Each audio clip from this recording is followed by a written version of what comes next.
You had mentioned in our last interview about there was one particular scene, the climactic scene at the end, I think, in fact, where Gary Oldman said to you, "This is like we're Butch and Sundance," and you happen to be Sundance. I've forgotten that. That's great. That was one of my favourite moments of my life, actually.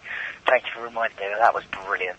Yeah. Would you consider yourself and Michael, would you be the Obi-Wan and the young Luke then, or what would the... Oh, yeah, that's a good one. That is good. Yes, I think that would be very, very accurate, actually. Yeah, no, I like that. He's very much... And he could probably do quite a good Alec Guinness if you asked him to. The films have been going down a darker and darker and darker path.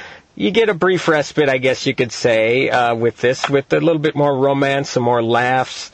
Is that something you welcome? Yeah, I mean, I always love, I always love the dark stuff. That's kind of my bread and butter, really. That's what I like doing. That's what I really have fun doing.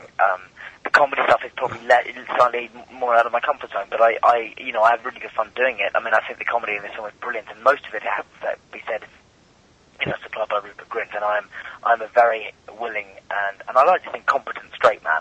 You know, I mean, I'm a very good foil for Rupert, and Rupert's hilarious. I mean, Rupert's sure is wonderful, and comes completely naturally to him. You know, I watch a lot more comedy, probably even Rupert does, and I'm not half as good as he is at that kind of stuff. You know, he's just wonderful at it. Sure. And so to watch him do that has been lovely, and also his physical comedy. He is in this film, I think, he's Buster Keaton on a broomstick in one particular scene. I would imagine you were thrilled that.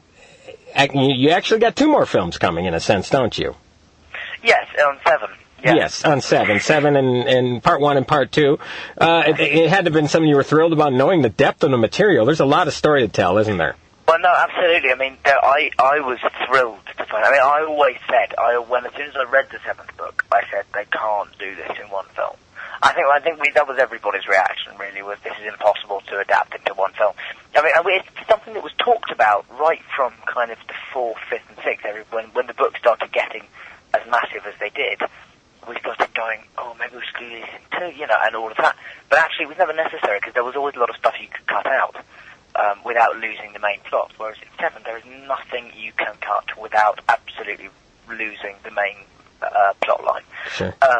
So yeah, I'm thrilled to be doing it in 2 parts. I have to say, well, I'm in the middle of it at the moment, and and you would not have found me saying this about any of the other films at this stage in the process. But I think we can do something extraordinary with this movie. Sure. I really think the 7th film can be amazing.